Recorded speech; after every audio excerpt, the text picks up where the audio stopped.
Assalamualaikum warahmatullahi wabarakatuh. Selamat pagi, siang, malam, Bu Freni dan teman-teman. Pada kesempatan ini, kelompok kami akan menjelaskan materi perkembangan dan fungsi CD8+ cytotoxic T lymphocyte atau CTL dan resistensi mikroba patogen terhadap cell-mediated immunity sebagai pemenuhan tugas mata kuliah pengantar imunologi. Anggota kelompok kami terdiri atas Alexandra Kalista, Bernadetta Cynthia, Hani Angelic, dan saya Yosia. Berikut merupakan outline dari presentasi kami yang terdiri atas pengembangan dan fungsi CD8+ cytotoxic T lymphocyte atau CTLS dan resistensi mikroba patogen terhadap cell-mediated immunity. Pengembangan dan fungsi CD8+ cytotoxic T lymphocyte. Penghancuran patogen oleh fagosit memerlukan mekanisme efektor lain dari imunitas yang diperantarai sel T, yaitu limfosit T cytotoxic CD8+ atau CTLS yang merupakan hasil aktivasi dan diferensiasi limfosit T CD8+ naif. Karena telah diaktifasi, CD8+ CTLS memiliki kemampuan untuk membunuh sel terinfeksi. Sel disebut sitotoksik karena diferensiasi yang terjadi juga disertai dengan sintesis molekul. CD8+ T lymphocytes mengenali peptida terkait hemat C kelas 1 pada sel yang terinfeksi dan beberapa sel tumor. Peptida ini bersumber dari antigen protein yang disintesis ke dalam sitosol dan antigen protein mikroba yang keluar dari vesikel fagosit ke sitosol. Sel dendritik akan menangkap antigen dari sel dan tumor yang terinfeksi, mentransfernya ke sitosol, sehingga dapat disajikan dengan proses yang disebut cross-presentation. Mekanisme pembunuhan sel terinfeksi oleh CTLS secara singkat meliputi pengenalan antigen dan pengikatan CTL pada sel target, aktivasi CTL dan eksositosis granula, sehingga terjadi apoptosis. Mekanisme pembunuhan sel terinfeksi oleh CTLS diawali dengan CTL yang mengenali kompleks MHC peptida dari mikroba pada permukaan sel target oleh T-cell reseptor dan koreseptor CD8 seperti yang ditunjukkan nomor 1.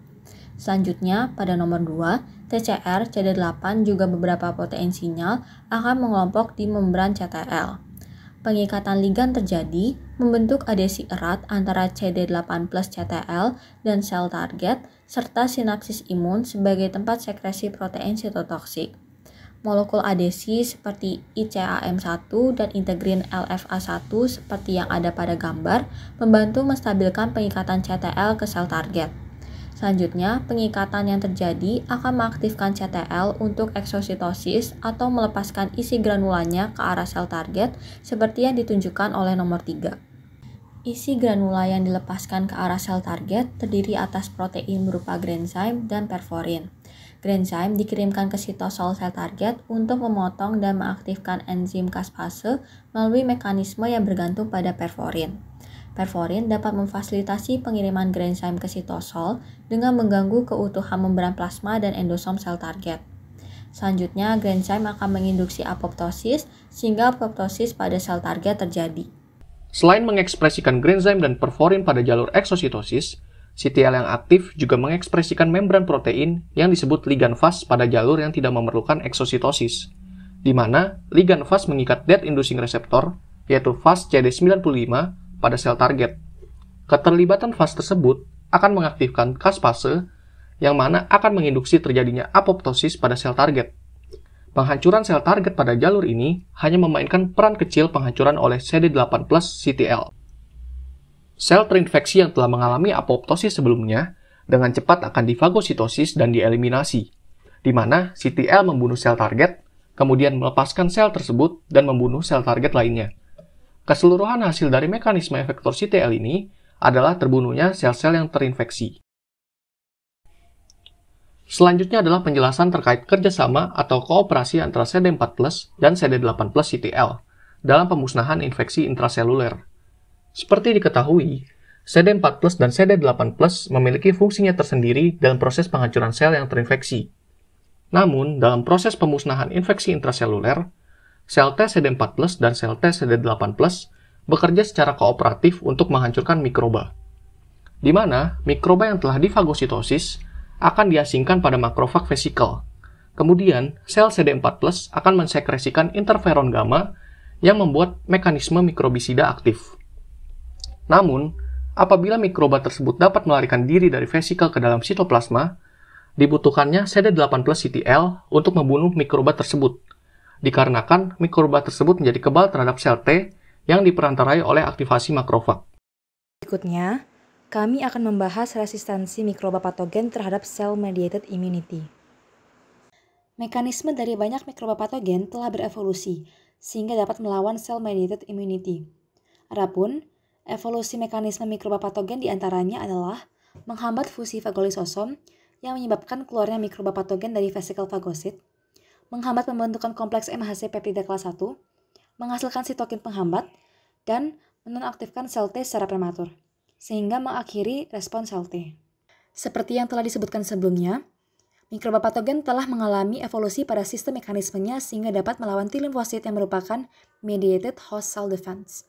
Mikroba seperti Mycobacterium tuberculosis, Legionella pneumophila, dan Listeria monocytogenes akan mengganggu fusi dari fagosom dengan lisosom.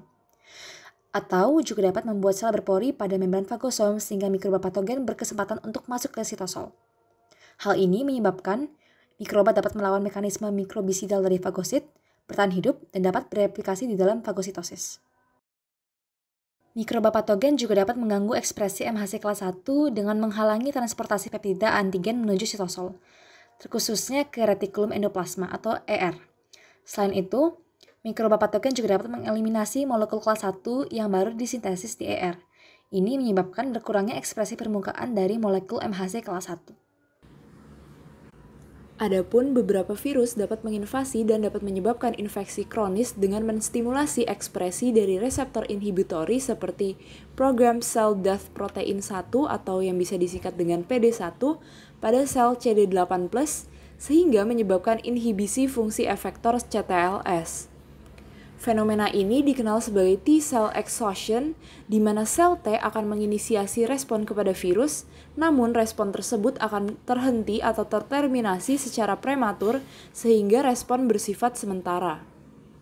Kemudian, seperti grafik yang terlihat pada chronic infection atau infeksi kronis di sebelah kiri, sel TCD8 akan menginisiasi respon untuk mengekspresikan reseptor inhibitor seperti PD1 dan CTLA4 dan menjadi tidak teraktivasi sehingga terjadi penyerangan oleh virus. Bila dibandingkan dengan acute infection atau infeksi akut di sebelah kanan, sel TCD8 yang telah berikatan dengan virus nantinya akan berproliferasi, terdiferensiasi menjadi efektor CTLS dan sel memori, dan nantinya akan merespon dengan melawan virus tersebut. Berikutnya ada beberapa contoh mekanisme invasi cell-mediated immunity oleh mikroba patogen.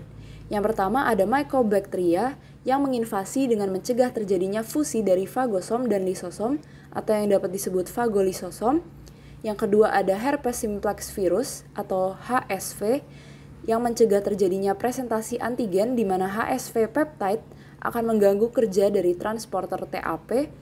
Yang ketiga ada cytomegalovirus yang mencegah terjadinya presentasi antigen dengan menghalangi aktivitas proteasomal, kemudian menghilangkan molekul MHC kelas 1 pada endoplasmik retikulum. Yang keempat ada Epstein-Barr virus yang mencegah presentasi antigen dan memproduksi interleukin 10, lalu menginhibisi aktivasi makrofag dan sel dendrit. Terakhir ada Pox virus yang memblokir aktivasi sitokin pada sel efektor. Berikut adalah buku yang kami gunakan sebagai sumber referensi. Sekian penjelasan mengenai pengembangan dan fungsi CD8 cytotoxic T lymphocytes dan resistensi mikroba patogen terhadap cell-mediated immunity yang dapat kami sampaikan. Terima kasih telah mendengarkan. Assalamualaikum warahmatullahi wabarakatuh.